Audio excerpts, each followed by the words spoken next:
This is Dr. David Schein, and welcome to Business Law 101. So, one of the ways that courts work together, and again, as I mentioned in our introductory comments tonight, as we go through the course, focus on definitions. Stare decisis, Latin word, let the decision stand, and that follows a res judicata. Once a decision is litigated, the parties are forever barred from litigating the same matter again. So once the judge has dropped the gavel and said, you won, it's over. Now, that's a nice thought. It's not especially true, because what happens is if the trial court rules against you in the United States, you're very likely to go to the appellate court.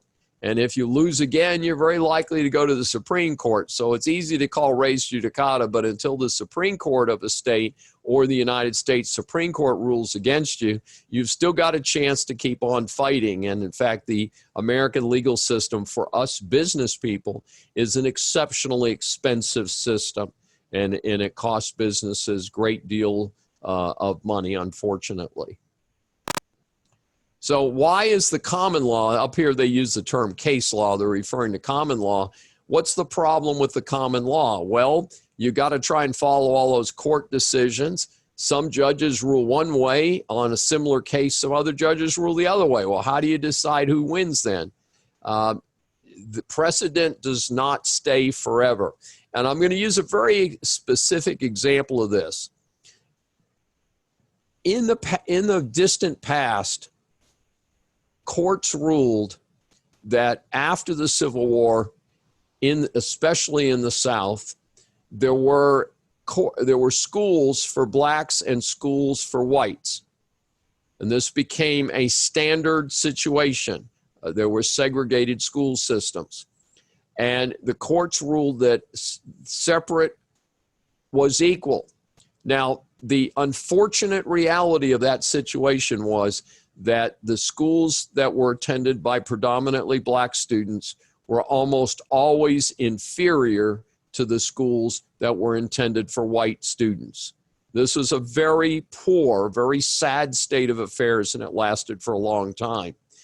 After World War II, imagine the passage of time. We're talking the Civil War ends in 1865. The World War II ends in 1945. 80 years later, 10 years after that, around 1955, the United States Supreme Court hears the case and says, no, separate is not equal. You cannot separate the students based on color. That is a violation of American principles. And so they changed the precedent. They said, yeah, that may have been the precedent in the past, separate is equal, but that's not America. That's not who we are in 1955, and therefore we're going to reject the segregation of our schools.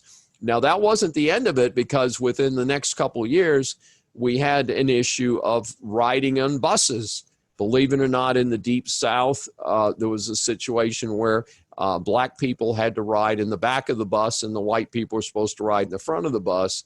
And this was something that went on for a long time. 1957, the Supreme Court hears that and says, no, you can't do that. So even if something is considered a precedent all the way from the United States Supreme Court, as our society progresses, we can have situations where precedent is reversed. So that creates a challenge there. Keep in mind, conflict of laws. Conflict of laws happens between states. Some states have different rules than other states. And so if you're in a contract, you want to make sure it's clear what state will govern your contract if it's an interstate transaction. And so again, we want to look at the Kimball case in the book, a nice case.